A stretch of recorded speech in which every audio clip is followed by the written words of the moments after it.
Welcome to another FPL video. Today we're rating your teams for the first time since pre-season, and we're going to go through 10 of your squads. Let me know what you think down in the comment section below, and be sure to give this video a like, and let's get this video to over 300 in general, and let's try to get to 15,000 subscribers, probably by the end of the week, maybe by the Gameweek 9 deadline. I think it's possible, and we also got some UCL fantasy content coming your way. So without further ado, let's get straight into this video.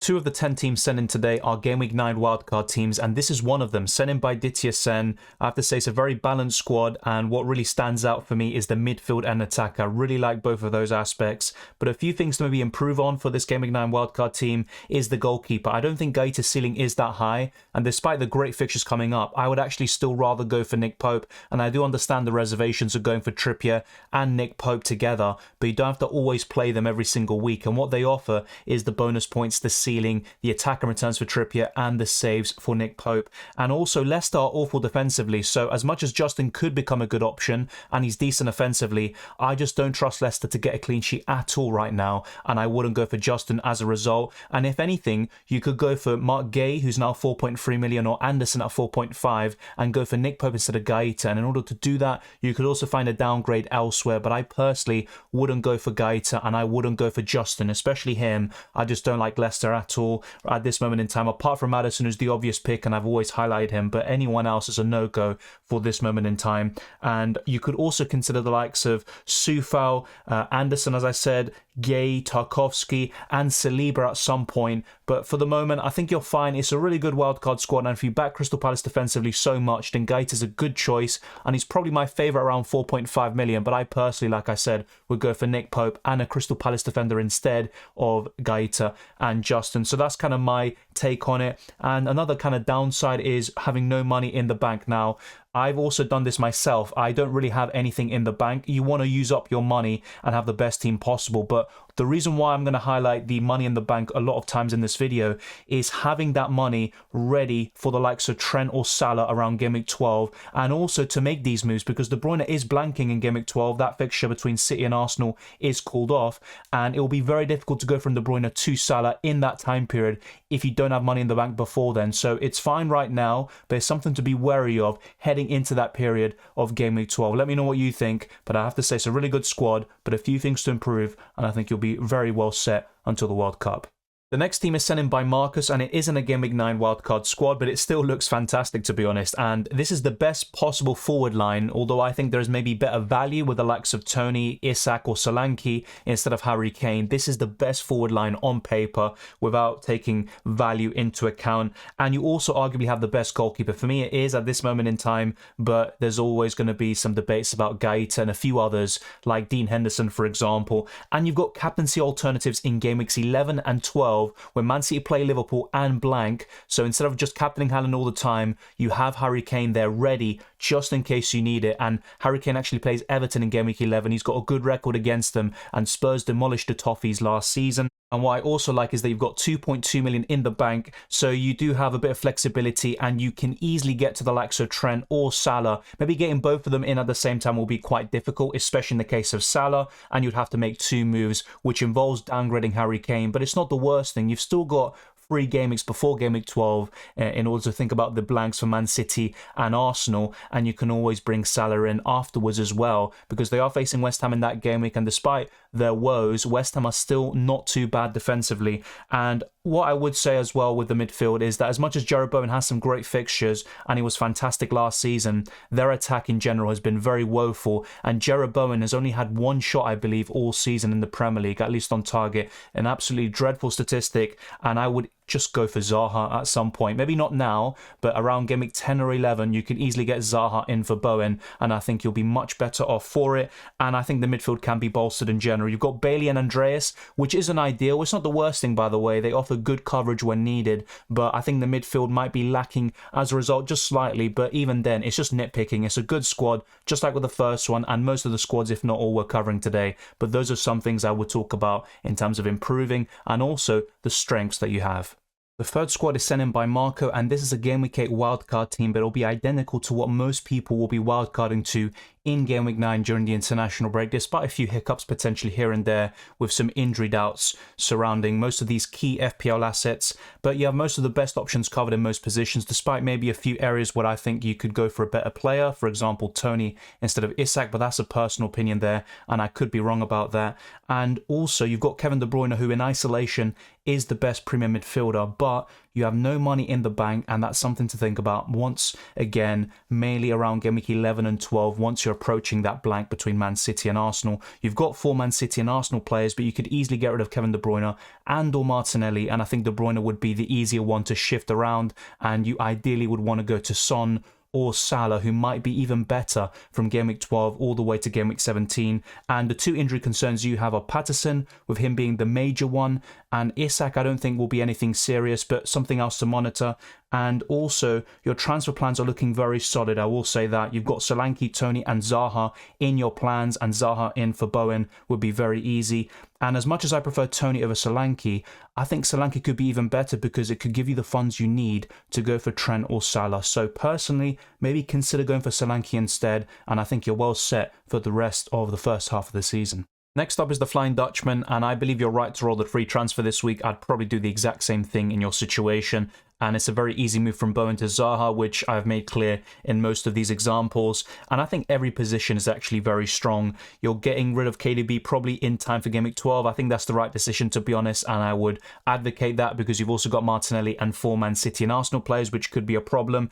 And the only real issues between Game Weeks 9 and 11 is the lack of captaincy options potentially. You do have De Bruyne, but will you be captaining him over Erling Haaland? Probably not. But to be honest, that might not be necessarily a bad thing, the fact that you don't have a Harry Kane or someone else to challenge the captaincy, because Erling Haaland is just the best captaincy option in the game, so it might just remove that captaincy selection headache and prevent you from losing points that way. But it's worth bearing in mind because in Game Week 11 City play Liverpool, and in Game Week 12 of course they blank. I believe Tony is better than Isak, that's a personal opinion, and James is a better long-term option with the fixtures in mind and the fact that he's much more nailed on than Perisic, and you only have 0.1 million in the bank, so be sure, if you are looking for the likes of Trent and Salah, which you probably are, be sure to have that money in the bank when needed to make the moves that you want. But otherwise, I'm very happy with this team, and it's another good example of good team selection.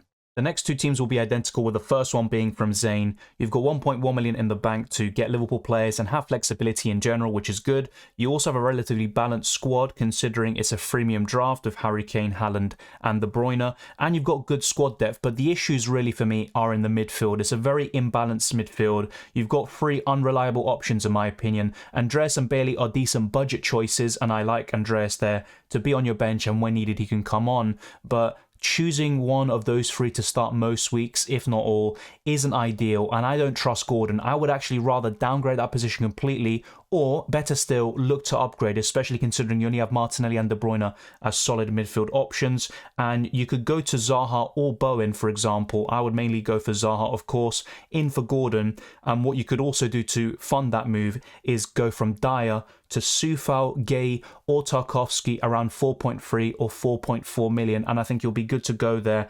And you've also got 4 Man City and Arsenal players, so just bear that in mind heading into Game Week 12. But really for me, the midfield needs to improve, but the rest of it looks fantastic.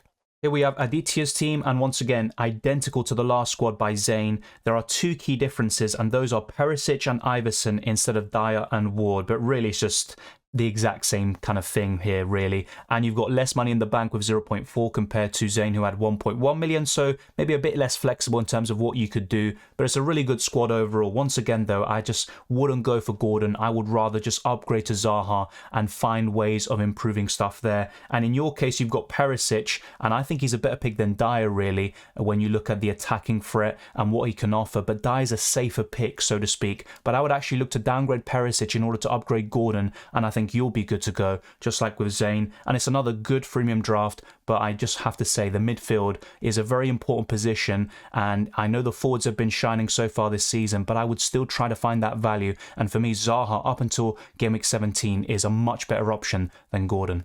So this is a very interesting one. This team is sent in by Eric, who started in Game Week 2 and he hasn't played in 12 years, but this squad is looking very good, and it's maybe similar to most of these teams, but maybe in a way it's also quite different with a few picks like Luka Dean. You've got Zaha instead of the kind of traditional Gordon that I see in this freemium drafts, so I think there's a bit more balance in this team, especially in the midfield, which I do like. And also you have 3 of the best captaincy options in the game, which presents you opportunities such as Harry Kane captaincy in Game Weeks 11 and 12, although he is facing Man United in Game Week 12. You've got good squad depth, so there's a lot to like with this team. But Luka Dean is an injury doubt, and to be honest, I don't trust him or Aston Villa defensively, so I would look elsewhere. And one thing I would recommend is getting Fofana and Bailey in for Luka Dean and Jensen, and you could also go for the likes of Mark Gay or maybe someone else around that price, which we've talked about earlier in this video. And you've only got 0.1 million in the bank, so if you do want Salah or Trent at some point, just find a way to make that happen. But of course, I think you are well set anyway. You don't necessarily need these Liverpool assets. They might not even look that good over the next 3 game weeks with some very tough fixtures, especially against Man City and Arsenal. But once again, there's another good freemium draft, and we've seen plenty of those throughout the course of this video. We're back with another Game Week 9 wildcard team, which is sent in by Daniel J. A great midfield. It's actually the exact same that I have in my current draft, with the exception of Andres Pereira instead of Billing. But to be honest, in isolation, Billing does look better with those fixtures. You've got a good defense, a solid attack, and I think Solanke could be a great differential. And you have plenty of money in the bank to give you a bit of flexibility, which to be honest, I don't have in my current wildcard squad. But a few things to improve in my opinion are Pope instead of Gaeta, and Begovic won't last. When Pickford is back from his injury, and we just don't know when that will be yet, then he will lose his spot. But he's a 4 million goalkeeper, and to be honest, as long as he starts, he's a better option than Morgan Iverson. So for the time being, it's completely fine, and if anything, it's a great pick, but not so much a long-term kind of slot there for Begovic, in my opinion. You've got 5 Man City and Arsenal players, which normally I'd say great, you know. They're doing fantastic. They have some great FPL options, and they offer great value, but that's a big issue with the Game Week 12 blank in mind. So I would actually go for Heung-min Son or Salah instead of De Bruyne. And also, look, I know you have a lot of value tied up in the likes of Saliba and Martinelli, and that's great, but I would also trim that down and get rid of one of them. And I believe you've got a bit less money tied up in Saliba, so I would get rid of him for now and bring him back in ahead of Game Week 13 onwards. But you might lose a bit of value in that way, and you might want him back at some point. But I think it's worth it, because then you will be down to 10 men potentially, or 9 if you keep De Bruyne in Game Week 12, and that isn't ideal at all. And if you need funds, you could get Andres for Billing, for example, or even better still, Anderson, Soufal, one of those 4.3 to 4.5 million defenders we talked about, in for Saliba, and that will also help you in terms of your Game Week 9 up to Game Week 12 team selection dilemma. So that would be my advice to you. Trim down the Man City Arsenal players as much as they've been fantastic. I would go for another premium instead of De Bruyne, and I would go for another defender instead of Saliba. We're approaching the end of this video now, and this is Madrista's team. This is a Game Week 8 wildcard squad, and it looks really good. You've got Trent in already, you've got value in the defence and the forward line in particular, and only 3 Man City players because you've got no Arsenal coverage at all, which to be honest, I don't think is a bad thing over the next few game weeks. Only one good fixture in Game Week 11 against Leeds before the blank, and then the fixtures look really good up until November. But I have to say, really good squad and structure. You've got Maddison and Zaha, which for me are 2 of the best midfielders that you can get right now, and you've got Andres and Bailey, which isn't ideal, but they provide good coverage nonetheless. And you also could do something like this, so you can go from Cher or Emerson to Soufal, Gay, Tarkowski, and that could give you enough money to go from De Bruyne to Salah, especially in Blank Gameweek 12, which we discussed a lot today. But apart from that, I wouldn't recommend too many other changes. I do like this structure, despite having maybe 2 subpar midfielders, you could say, or budget options, which isn't ideal for most game weeks. But you do have some good defenders as well, like Emerson and Cher, to also come in from time to time. But I am a bit concerned about Emerson. Will he be starting week in, week out now after his disaster class against Sporting Lisbon? And Spurs have 2 other right wing backs, and Perisic can also play as a right wing back, but to be honest, he looked awful as well against Leicester. So maybe he's also going to be a good pick in the weeks to come, and I would keep him for now. But if Emerson continues to maybe be left out, then that would be a concern, and you could also look to downgrade him to find the funds that you need. The final team is sent in by Ebenezer, and this is a good midfield despite not having the premium, and I would go for Zaha. it has to be Bowen or Foden making way. But the reason why I'll probably say Foden instead is because you have 4 Man City and Arsenal players, and I think Foden is the best one to get rid of, and you don't have the usual De Bruyne to then move to Son or Salah in Game Week 12. So for me, you would have to go from Foden to Zaha. It might not have to be now, by the way, because he has a good record against Liverpool, even at Anfield, and he can do a great job in Game Week 10 as well. And Man United is a fixture that he hasn't really thrived in, Phil Foden, but you still wouldn't want to sell him ahead of that game, in my opinion. But it's completely up to you. You could do it even now. Another potential issue is having 2 4 million defenders, with Emerson being rotated more often than not. And you've got Nico Williams, who plays in one of the worst defences in the league in Nottingham Forest. So I would also try to improve the defence, and I will be talking about a few things you could do in order to afford the upgrade from Emerson or Nico Williams. And I think I'd actually rather upgrade Emerson, because Nico Williams, at least for the time being, seems to be a bit more nailed on than the Italian. And you only have 0.1 million in the bank, but to be honest, you are making the most of it in most areas, especially in the defence and the forward line. But I have to say, I would get Zaha in for Foden, but you could also get rid of Bowen instead, and then you can use those funds to upgrade Emerson, even up to Saliba in Game Week 13, but you also have so many other options before that to also move to. So that's another good example of a good team. There's a lot of similarities between most of these. Everyone seems to have someone of like Pope or Gaeta, the likes of Cancelo, Trippier and James in the defence. You've also got Maddison, Zaha, Bowen in the midfield with Martinelli, and then some people will go for De Bruyne, others will go for Kane, some will go for both. Everyone has Haaland, the likes of Mitrovic, and then it's one of Tony, Isak. But as you can see, most of our squads are similar. That's why I didn't go for ratings in this video, because everyone would probably be around an 8, and I don't want to do that. And one thing to bear in mind is that Mitrovic actually had a bit of an injury after the international break, or at least his last game, but he should be fine in time for his next match.